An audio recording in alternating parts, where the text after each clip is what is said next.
Hello good morning student.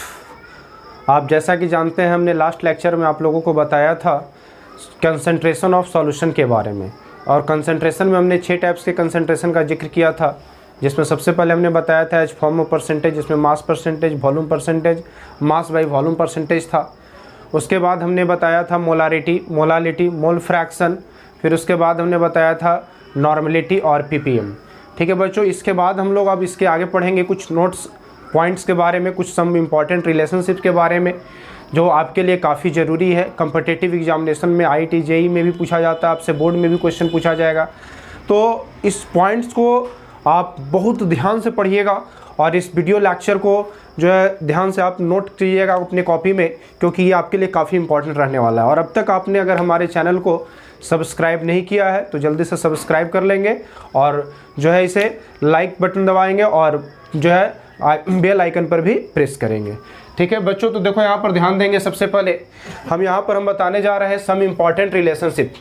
कुछ important relationship है बच्चों जो कंसंट्रेशन टर्म में यूज होता है, और बहुत सारे जो है कह सकते हैं बुक्स में इंपॉर्टेंट रिलेशनशिप डायरेक्टली देता नहीं है, और ये हमेशा आपको कम्पिटिटिव एग्जामिनेशनों में भी परेशान करता है ऐसे रिलेशनशिप से क्वेश्चंस।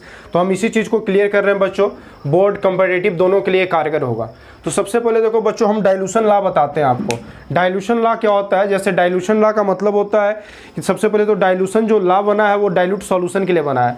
अब आपको लगा डाइल्यूट सॉल्यूशन, तो देखो सॉल्यूशन 2 टाइप के बच्चे होते हैं, डाइल्यूट सॉल्यूशन और कंसंट्रेटेड सॉल्यूशन। कह सकते हो 2 solution which contain more amounts of solvent, यानी कि जो बहुत ज़्यादा सॉल्वेंट कंटेन करता है उसको डाइल्यूट कहते हैं, और जो लेस अमाउंट में जो है कह सकते हैं सॉल्वेंट कंटेन करता है उसको क्या कहते हैं? कंसंट्रेटेड सॉल्यूशन कहते हैं। तो डाइल्यूशन के लिए यानी डाइल्यूट सॉल्यूशन के लिए यहाँ पर एक लॉ बनाया गया है, कहता है if a solution is dilute by adding solvent to it. अगर हम किसी सॉल्यूशन को सॉल्वेंट मिलाने के साथ साथ उसको क्या करते हैं? हम डाइल्यूट करते हैं, तब जो अमाउंट ऑफ सॉल्यूट जो होता है वो कंटेन होता है। कैसे और कैसे लिखा जाता है वो देखिएगा बच्चों। हम यहाँ पर लिखते हैं M1V1 = M2V2। अगर सपोज मान लो हमारा कोई सॉल्यूशन का पहले से कंसंट्रेशन जो है यानी उसका जो मोलारिटी रहा हो, अगर M1 रहा हो और फिर उसके बाद उसका वॉल्यूम उस समय क्या रहा हो? V1 रहा हो। ध्यान रखोगे, सबसे पहले की बात कर रहे हैं, हमने एक सॉल्यूशन लिया है, उसकी जो मोलारिटी है पहले M1 है और उसके वॉल्यूम क्या है? V1 है। और फिर अगर हम उसमें अलग से सॉल्वेंट मिक्स कर रहे हैं बच्चों, तो उसका क्या होगा? अलग मोलारिटी होगा, बिल्कुल, और फिर उसके बाद क्या होगा? उसका अलग वॉल्यूम भी क्रिएट होगा। तो वहां पर इस केस में M1V1 = क्या हो जाता है? M2V2 हो जाता है। और ऐसे क्वेश्चन आपको मिलेंगे NCERT बुक्स में भी मिलेंगे और कॉम्पिटिटिव एग्जामिनेशनों में मिलेंगे, इसको ध्यान रखेंगे। और ठीक इसी तरीके से नॉर्मलिटी में भी यही केस चलता है।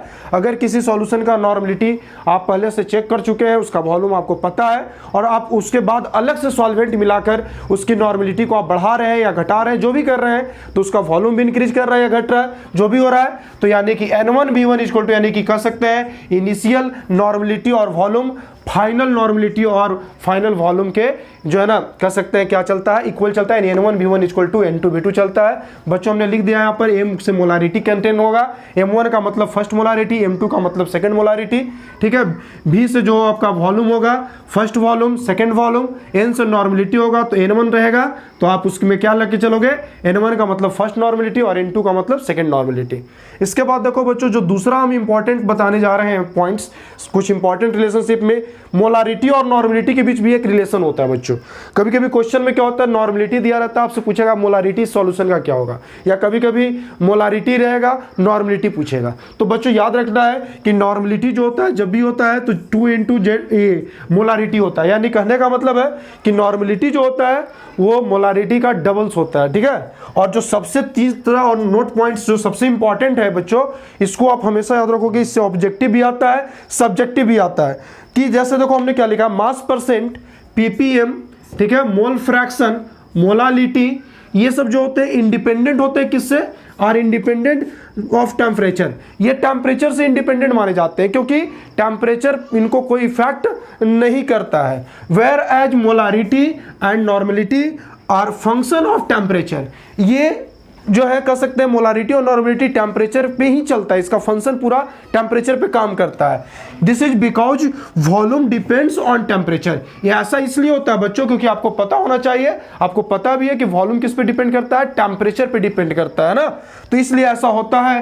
And the mass does not, और मास कभी भी टेम्परेचर पे डिपेंड नहीं करता बच्चों। तो ये आप याद रखोगे, अगर आपसे पूछता है कि कौन सा ऐसे ऐसे कंसंट्रेशन है जो टेम्परेचर पे डिपेंड करता है, टेम्परेचर से इफेक्टेड होता है, तो आप मोलारिटी और नॉर्मेलिटी बताओगे, और कौन नहीं होता है तो बाकी मास परसेंट, पीपीएम, मोल फ्रैक्शन और मोलालिटी आप बताओगे। इस बच्चे इसको बहुत ध्यान से इसको जो है कॉपी कर लो, नोट कर लो, फिर इसके बाद इस पर इंपॉर्टेंट कुछ न्यूमेरिकल बताते हैं। अब देखो बच्चों, हम इस पर बताने जा रहे हैं आपको सॉल्यूशन चैप्टर में इंपॉर्टेंट न्यूमेरिकल जो पहले टाइप्स के आपके एनसीईआरटी बुक में दिए रहेंगे। तो बच्चों ध्यान से देखोगे, सबसे पहला हम न्यूमेरिकल इसमें बताने जा रहे हैं। आपका क्वेश्चन टर्म जो है कि एनसीईआरटी का है, इन टेक्स्ट क्वेश्चन है ये, याद रखोगे इन टेक्स्ट क्वेश्चन है ये किसका, एनसीईआरटी बुक का, और काफ़ी इंपॉर्टेंट क्वेश्चन भी है। तो कहता क्या बच्चों, पहला क्वेश्चन की calculate the molarity of each of the following solution, यानी आपको कुछ सॉल्यूशन दिए हुए हैं बच्चों, इसका आपको क्या निकालना है, मोलारिटी निकालना है। पहला क्वेश्चन क्या कहता है बच्चों कि 30 ग्राम ऑफ CONA3 का whole twice into 6H2O in 4.3 litre of solution. तो देखो सॉल्यूशन का वॉल्यूम दिया हुआ है बच्चों, और ये सॉल्यूट दिया हुआ है, ठीक है, और इसका मास भी ये यानी दिया हुआ कितना, 30 ग्राम गिवेन मास दिया हुआ है। तो सबसे पहले इसका सॉल्यूशन करेंगे तो गिवेन लिखेंगे बच्चों। ऐसे भी केमिस्ट्री का कोई भी न्यूमेरिकल बनाओगे तो सबसे पहले गिवेन नोट करना बच्चों, इसलिए क्योंकि गिवेन लिखने से 50% न्यूमेरिकल पहले ही सॉल्व हो जाते हैं, ठीक है। आप मेरी बातों को समझ गए होंगे बच्चों। आगे देखते हैं, गिवेन क्या कहता है कि मास ऑफ CONA3 का होल ट्वाइस इंटू 6H2O, इसका गिवेन मास 30 ग्राम है, इसको हम ये मान लेंगे सोल्यूट का गिवेन मास को, क्योंकि आप जो है मोलारिटी का एक्सप्रेशन आप देख सकते हैं हमारे सेकंड लेक्चर में, इससे पहले वाले में हमने एक्सप्रेशन में ये बताया है। मोलर मास ऑफ कोबाल्ट है ना, CONA3 का होल ट्वाइस इंटू 6H2O, यानी W निकालोगे तो मोलर मास कैसे निकालते हैं बच्चों, तो इसके लिए निकालने का फॉर्मूला सीधा सिंपल सा है। ध्यान रखोगे कि सारे एलिमेंट्स के एटॉमिक मास को क्या कर देते हैं, ऐड कर देते हैं, तब क्या निकल जाता है, मोलर मास निकल जाता है। तो देखो कोबाल्ट का रख दिया 50, राइट, ठीक है। उसके बाद नाइट्रोजन देखो यहाँ पर डबल है बच्चे, तो 14 इंटू 2 कर दिया, ऑक्सीजन 3 इंटू 2 6 है, तो 16 इंटू 6 कर दिया, ऑक्सीजन का मास 16, और 6 ऑक्सीजन इंटू 6 हो जाएगा प्लस 6, और इंटू H2O, तो H2O का मास टोटल ब्रैकेट में हमने लिख दिया 1 इंटू 2, क्योंकि हाइड्रोजन 2 एटम है, और प्लस ऑक्सीजन का 16, टोटल 291 ग्राम पर मोल आ जाता है इसका जो है कह सकते हैं मोलर मास। इसको हम लोग W लेट कर लेते हैं बच्चों। और वॉल्यूम ऑफ सॉल्यूशन भी दिया 4.3 लीटर। जैसा कि आप लोगों को हमने बताया है कि क्वेश्चन में आपको सॉल्यूशन का कोई भी क्वेश्चन बनाइएगा तो लीटर में ही वॉल्यूम रखिएगा, ठीक है। आगे हम देखते हैं according to question molarity M निकालेंगे, तो एम का फॉर्मूला बच्चों आप लोगों को बताया गया है, A/W इंटू V। हम सब वैल्यू पुट कर देंगे, आंसर आ जाएगा 0.0239 मोल पर लीटर, ठीक है बच्चों। अब देखो इसमें दूसरा टाइप का जो क्वेश्चन आता है ये कॉम्पिटिटिव क्वेश्चन आ जाएगा। देखो इसी के लिए हमने आपको सम इंपॉर्टेंट रिलेशनशिप पढ़ाए हैं। कहता क्या क्वेश्चन बच्चों, देखो 30 ml of 0.5 m H2SO4 is diluted to 500 ml। मतलब कि एक सॉल्यूशन है जिस 30 ml H2SO4 का, जिसका मोलारिटी पहला दिया हुआ है 0.5 m, और कहता है कि उसको डाइल्यूट करना है 500 ml से। तो बताइए कि उसका मोलारिटी कितना होगा, यानी सेकेंड मोलारिटी बताना है। तो पहले बच्चों हमने गिवेन लिख लिया है, क्या लिखा है, M1 0.5 m है ना, M2 तो यहाँ निकालना ही है आपको, वाट हो जाएगा। देखिए इसका वॉल्यूम, पहला मोलारिटी का वॉल्यूम कितना है 30 ml, और दूसरा वॉल्यूम कितना है 500 ml। क्या गायब है, मोलारिटी। हम लिखेंगे अकॉर्डिंग टू क्वेश्चन, आपको हमने डाइल्यूट सॉल्यूशन के लिए ला क्या बताया है, M1 V1 equal to M2 V2। हम यहाँ से M1 पुट कर लेंगे। अब देखो बाबू बच्चों, यहाँ पर लग रहा होगा कि 30 ml है, तो हमने 30/1000 इसलिए किया बच्चों क्योंकि आपको पता है सारे क्वेश्चंस किस में निकलते हैं, लीटर में। तो हमने यहाँ लीटर में चेंज किया इसको, है ना। तो 30/1000 और यहाँ 500/1000, तो 1000 तो कट जाएगा इधर से। तो M2 बराबर आ जाएगा 0.5 इंटू 30/500। इसको कैलकुलेट कर लोगे, हो जाएगा 0.03 m। इसको नोट करो बच्चों जल्दी से। अब देखो बच्चों, जैसा कि हमने मोलारिटी पर दो आपको इंपॉर्टेंट क्वेश्चन बताया, उसके बाद जो सबसे इंपॉर्टेंट क्वेश्चन अब बताने जा रहे हैं, इसको थोड़ा ध्यान से देखना बच्चों। ये एग्जामिनेशन में बहुत पूछता है और लॉन्ग क्वेश्चन भी है ये, खासकर बोर्ड एग्जामिनेशन में, तो ध्यान देना। कैलकुलेट कर रहा है, और क्या कर रहा है, कैलकुलेट मोलारिटी मोल फ्रैक्शन, है ना, पोटेशियम आयोडाइड निकालना है। कब, जब डेंसिटी दिया हुआ है 20%, मास बाई मास याद रखना, एक्वस KI इज 1.202 ग्राम पर ml, यानी कि डेंसिटी दिया हुआ है, एक एक्वस सॉल्यूशन है 20% पोटेशियम आयोडाइड का, जिसका 1.202 ग्राम पर ml है। तो आपको इतने ही से बच्चों गिवन से ही, इतने ही गिवन से आपको कैलकुलेट करके दिखाना है मोलारिटी और मोल फ्रैक्शन। काफ़ी इंपॉर्टेंट क्वेश्चन है बच्चों, इसको ध्यान से पढ़ोगे, इसमें तीनों आपका रिवीजन हो जाएगा। तो देखो सबसे पहले हम इसका सॉल्यूशन कर रहे हैं बच्चों।